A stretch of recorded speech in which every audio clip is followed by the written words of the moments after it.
We're live on Facebook, darling. Hello. Greetings, one and all. How are you?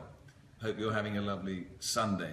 As you can probably see, the person I'm sitting next to now, I am with the delightful, the one and only, the fabulous, unbelievably talented Alex Kingston. How lucky am I? Happy Sunday, everybody.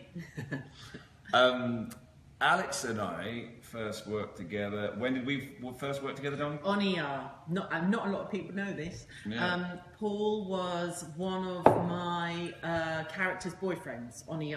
How many did you have? I had quite a lot, actually. Did you get around a bit? I didn't like it. It was after my husband, Dr. Mark Green, died. Right. The writers, I think, felt sorry for me, and so they started to sort of introduce new potential love interests, and Paul was one of them. I was one of them when I was a dashing young buck with a full head of hair. Yes. Do you remember?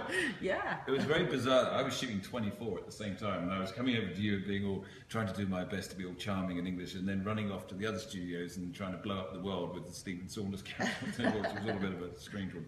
And then, of course, our Arrow connection. Yes. Yeah.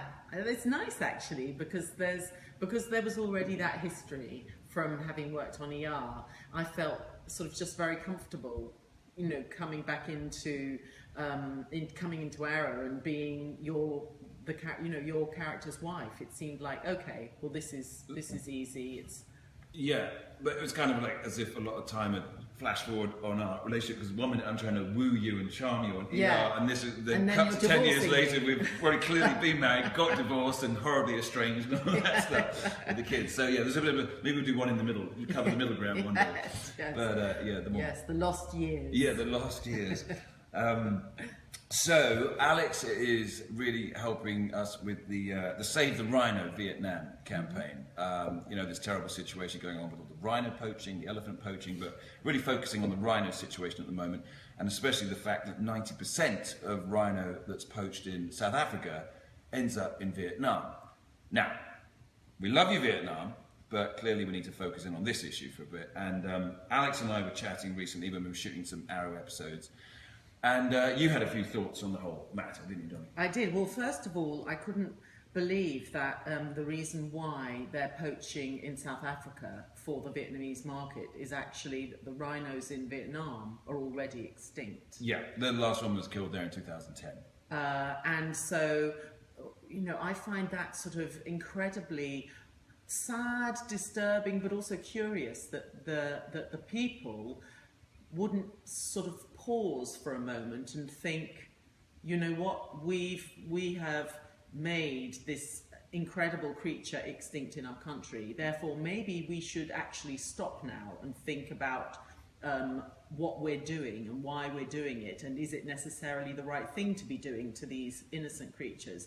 But so I find it very disturbing that there wasn't that pause and thought, and that actually they've just sought another market in which to plunder and destroy these creatures, to the point now where, like you said, there's only 10 years really left for them to be on this planet before they go forever. Yeah, these things have been around. Should we show the t-shirt? Yeah.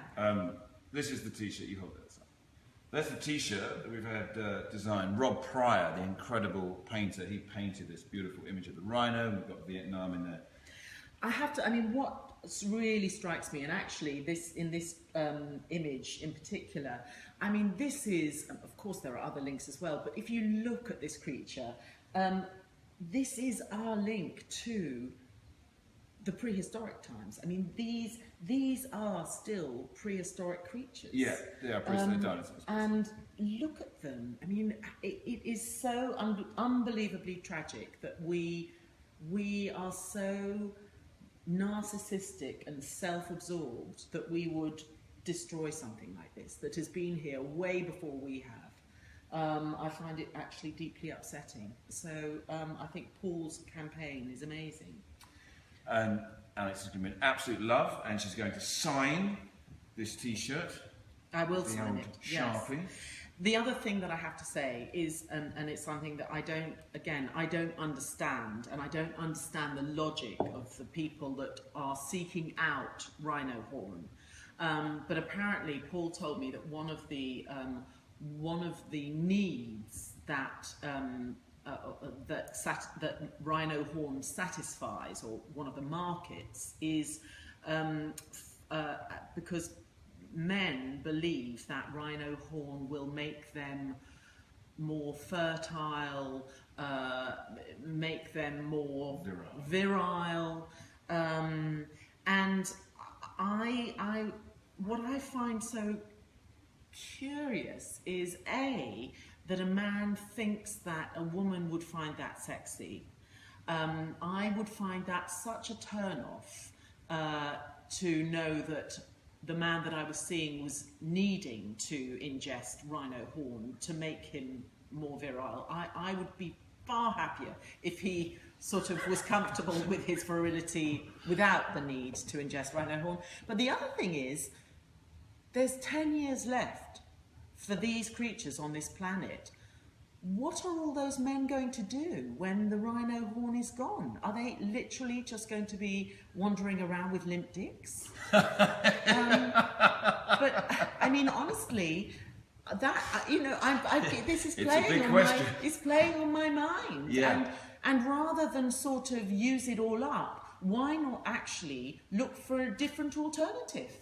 Now, as opposed to in 10 years' time, when you won't have a choice. And I can't believe that they really believe it themselves. I can't believe it. And I mean, what's going to happen? Is Vietnam going to come to a standstill?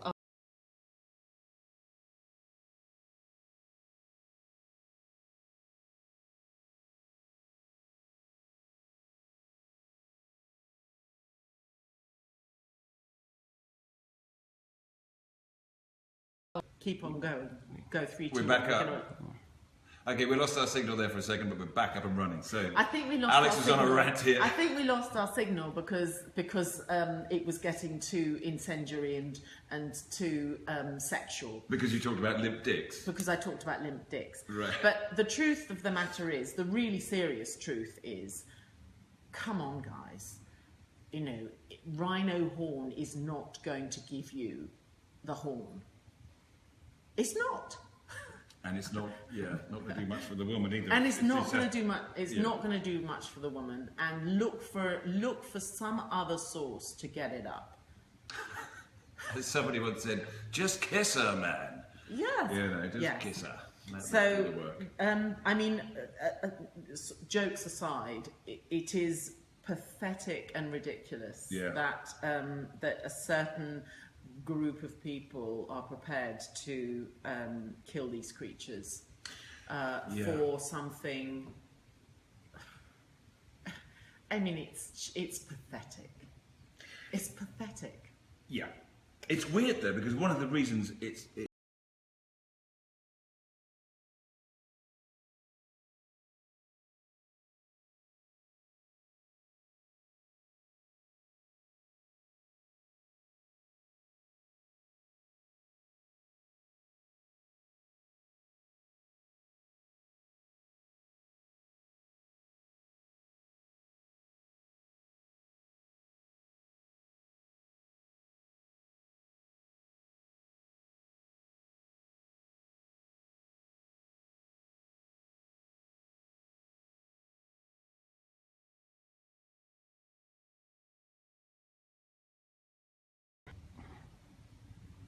okay. Yes, a little bit of a dodgy signal, but we're basically wrapping up here. I mean, it's become a status symbol, this, as much as anything. $60,000 a kilo, and it's been a big thing for businessmen in Vietnam, basically to stand there and go, look what I can afford, ooh, I've made it, so a lot of it is that. So, but anyway, your thoughts are rather brilliant, actually. I cannot believe that Vietnamese women would be turned on by their partner going, look at me, I've made it. I can. How do they do it? Do they snort it or just take a spoon of it? It's ground down into a powder and then popped into your drink, and then you just drink it like that. We were talking about this actually the other day. Chew your fingernails instead. I know, same thing as fingernails. Ridiculous, right? Chew your fingernails. Talking about this the other day with some friends, and they were like, if you really want to look good, go and build a school somewhere. Don't spend $60,000 a kilo on something good in life. That will make you feel pretty darn good. You know, you start telling your friends you've been doing things like that. Yeah. That'll make you look a lot better as a person than walking around with look at my rhino horn. Yes. Anyway, darling, thank you so much for your support of this. You're Alex very is going to sign this shirt, and anybody that buys a T-shirt on the link provided on the title there will have their name thrown in the hat to win this one. And there's also the Arrowcast signed T-shirt, and there'll be some other signed T-shirts coming up soon from other people in the next week or so. We've got this campaign running for another 2 weeks. Then I'm off to Vietnam itself for 2 weeks to sit down there and talk to the Vietnamese people about the subject. And nice. And we'll see what we can do to raise awareness of this rather upsetting issue. 90% of rhino horn poached in Africa ends up in Vietnam, hence the focus. Keep the rhinos horny.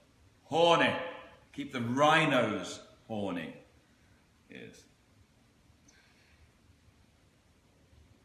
Sunday afternoon with Alex Kingston, ladies and gentlemen. Isn't that fabulous? Sorry, I'm going to sign. I'll pull it out. Okay. Here we go.